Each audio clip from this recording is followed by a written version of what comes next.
आज एकादशी का पावन पर्व है। आज भी एकादशी है, कल भी एकादशी है। तो व्रत कुछ लोगों ने आज भी रखा है, कुछ लोग कल भी रखेंगे। तो कल उदया तिथि की है, इसलिए कल भी बहुत लोगों ने व्रत रखा है। तो एकादशी कल भी है और आज भी है। तो जिसने जो रखी है दोनों अच्छी है। एकादशी कौन सी एकादशी है? भीम सैनी एकादशी है, जिसे निर्जला एकादशी भी कहते हैं। आज एकादशी है। इस एकादशी का नाम है भीम सैनी एकादशी। इसे भीम सैनी क्यों कहते हैं और इसे निर्जला क्यों कहते हैं? आओ इसकी एक कथा है, जरा सी सुन लेते हैं, काम आएगी आपको। जो आज व्रत है सो है, जो आज नहीं है कल रह लेना, कल का लाभ है। सुनो, एक बार वेदव्यास जी ने भीम से कहा, 5 पांडव है ना, धर्मराज, युधिष्ठिर, भीम, अर्जुन, नकुल, सहदेव, ये पांचों एकादशी का व्रत, 4 एकादशी का व्रत करते हैं, पर भीम नहीं करते। द्रौपदी एकादशी करती हैं, कुंती माता एकादशी करती हैं। तो एक दिन वेदव्यास जी आए, तो वेदव्यास जी ने देखा कि एकादशी के दिन सब लोग तो व्रत किए हैं, पर भीम भैया खा रहे हैं।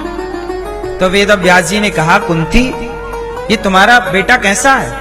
एकादशी के दिन भी भोजन कर रहा है, पाप नहीं लगेगा? अब भीम भैया बोले, गुरुजी, यदि मैं एकादशी कर लूं तो मैं जी ना पाऊंगा।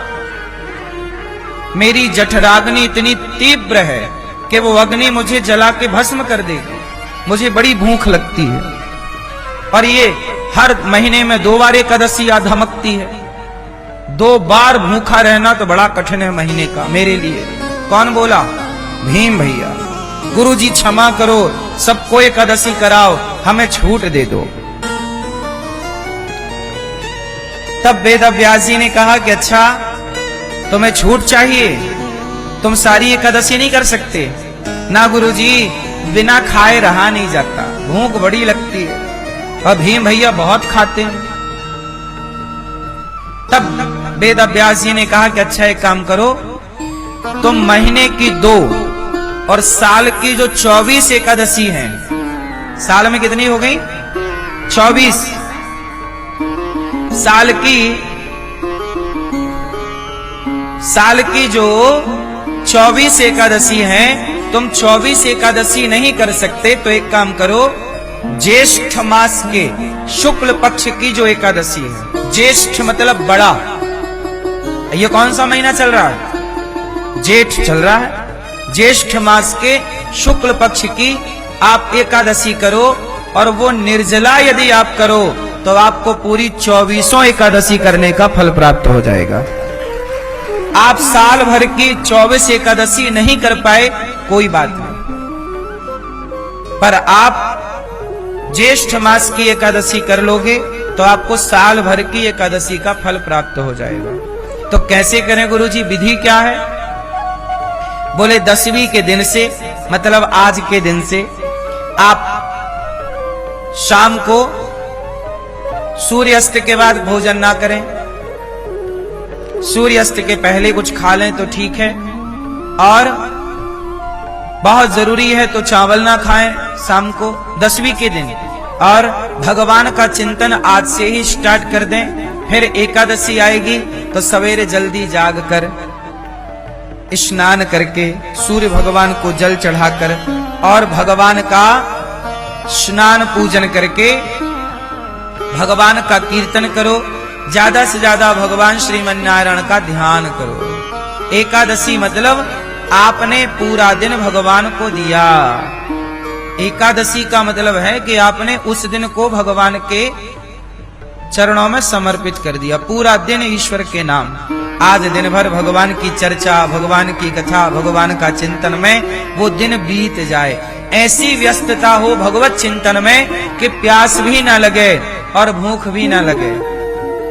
अब कोई कहे गुरुजी चलो भीम भैया तूने निर्जला कर लिया, पानी तक नहीं पिया, पर हम लोग तो पानी पिए। तो देखो, जो 24 एकादशी करते हैं वो लोग तो इस एकादशी को भी आप निर्जला भले ना करो, पानी पी सकते हैं। सामान्य एकादशी जो करते हो सारे में आप फलाहार कर लेते हो, इसमें फलाहार मत करिएगा। आप निर्जला कर सको बिना पानी के तब तो बढ़िया है, लेकिन आप पानी पीना चाहो तो तबीयत ना बिगाड़ लेना, हॉस्पिटल ना पहुंच जाना एकादशी के चक्कर में, इसका ख्याल रख के। हॉस्पिटल ना पहुंच जाना, इसका ख्याल रख के ही व्रत करें, क्योंकि गर्मी भी बड़ी भीषण है। क्यों मैया?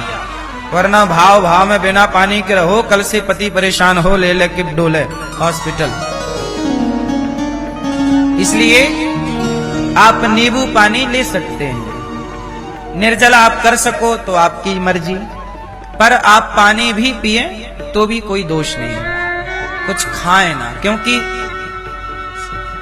भगवान की देखो, भीम भैया तो साल में एक एकादशी रखते हैं ना, अपन लोग तो 24 करते हैं। तो 24 करने वालों के लिए थोड़ी जरूरत है निर्जला की, पर जो साल भर नहीं करता और वो एक ही बार में सारा पुण्य लेना चाहता है, तब तो भैया थोड़ा तपना पड़ेगा, थोड़ा मेहनत करनी पड़ेगी। क्यों मैया, क्या बोलती तू? सही। तो एकादशी का व्रत सबको करना चाहिए, सारे व्रतों में श्रेष्ठ व्रत एकादशी है।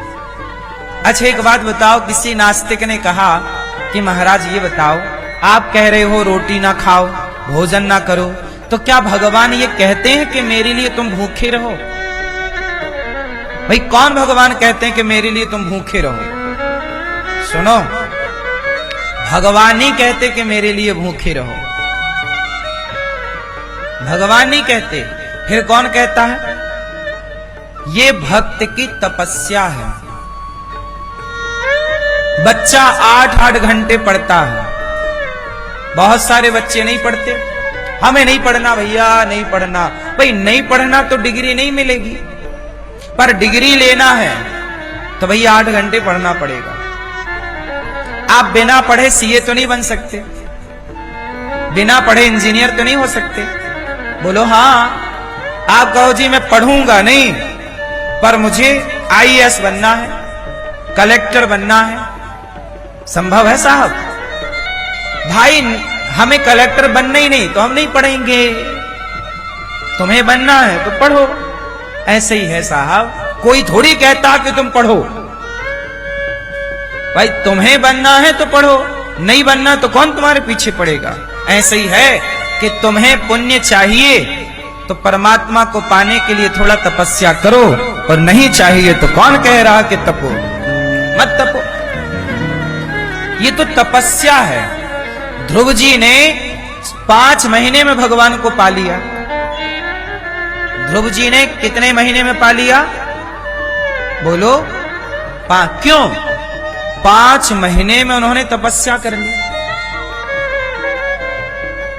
कोई 1 साल में, एक बार में आईएएस हो जाता है, कोई 5 साल तक नहीं हो पाता।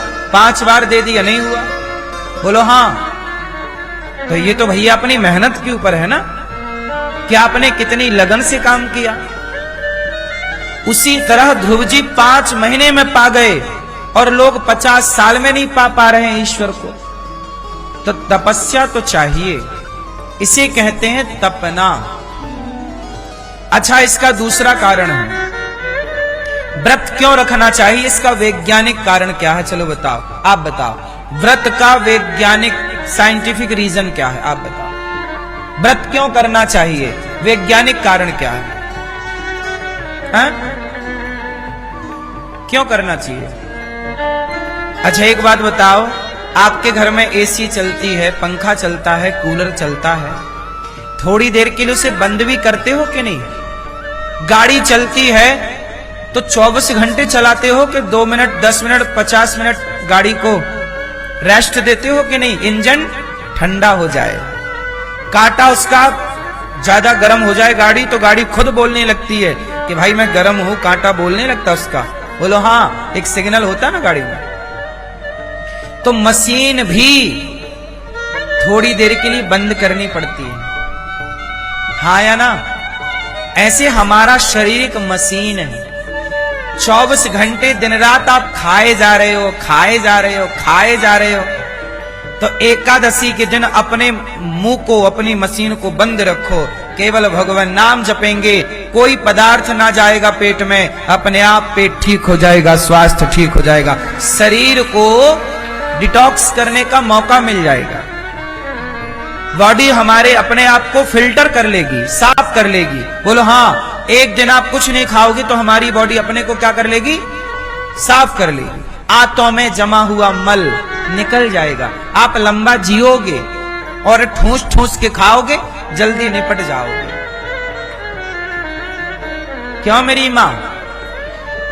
एक निर्जला एकादशी का मतलब है कि पानी भी ना पियो। अब सोचो क्या होगा। अब निर्जला एकादशी आती कब है? गर्मियों में। ये गर्मी चल रही है, जून का महीना। बोलो हाँ, जून ही चल रहा है ना, जून चल रहा है। और जून में निर्जला, आप महाराज जी पागल हो क्या? पानी को मना कर रहे हो? सुनो, हम सारी जिंदगी पानी पीते हैं। एक दिन यदि हम पानी नहीं पिएंगे तो क्या होगा? पानी भीतर जाएगा नहीं, अंदर जो जमा पानी है वो पसीने के द्वारा सब बाहर निकल जाएगा। क्या होगा? हमारा शरीर बिल्कुल फिट हो जाएगा। इसलिए हमारे ऋषि मुनियों ने व्रत का नियम बनाया कि भाई व्रत रखोगे महीने में 2 बार तो आपका शरीर बीमार ही नहीं पड़ेगा। आज बीमार इसलिए पड़ता है क्योंकि आप शरीर को एक भी दिन का रेस्ट नहीं देते खाने की तरफ से। बोलो हाँ, ये बात सही है कि गलत है?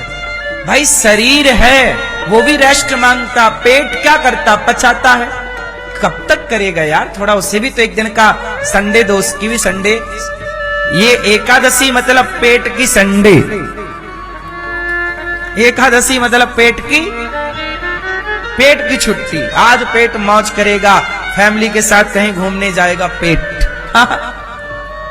चलो आज हमारा कोई काम नहीं है, रोज काम करता बेचारा पचाने, खाया पचाने लग जाता। बोलो हाँ। तो हमारे जो पूर्वजों ने विधान बनाए ना वो बड़े वैज्ञानिक थे, लेकिन आजकल लोग समझ नहीं पाए। आस्था, हमारी हिंदू धर्म की कोई भी आस्था यूं ही नहीं है साहब। हर आस्था के पीछे एक वैज्ञानिक कारण है। बस इतना हुआ कि तुमने आस्था तो समझी पर वैज्ञानिक कारण ना समझ पाए, इसलिए लोगों ने तुम्हारी आस्थाओं को नकार दिया कि यार ये गलत है। हर आस्था के पीछे, हम सनातन की बात कर रहे हैं, हम सनातनियों की हर आस्था के पीछे एक वैज्ञानिक रहस्य है या नहीं?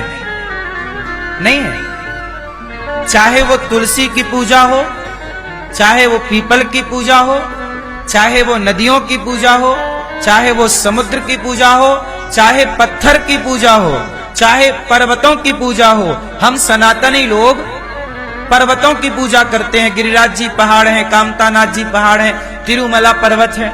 पहाड़ों की पूजा, प्रकृति की पूजा। आंवले की पूजा, तुम्हारी दादी अम्मा जब तुम पैदा नहीं भय ना तब से आंवले की पूजा करती आ रही है। बोलो हाँ। आंवला नवमी आती है कार्तिक में। बोलो हाँ, आंवले की पूजा होती है। क्यों होती है? तुम्हारी दादी को पता था कि औषधियों का राजा आंवला है। औषधियों का राजा कौन? औषधियों का राजा कौन? आंवला। आज तुम जान पाओ ना जान पाओ पर पूर्वज जानते थे कि भाई इसे आस्था से जोड़ दो तो लोग इसी बहाने आंवला के आसपास रहेंगे, आंवला का अचार खाएंगे, आंवला का सेवन करेंगे, क्योंकि औषधियों का राजा कौन? आंवला। एक आंवला खाने वाला बीमार ही नहीं पड़ता। ये देखो आंवला नवमी है। लेकिन अब तुम्हें समझाए कौन? जब तुम्हारी दादी पेड़ की पूजा करती आंवले की तो तुम विज्ञान पढ़ने वाले कहते हो अरे ये तो पागल हो गई है दादी, पेड़ की पूजा कर रही है।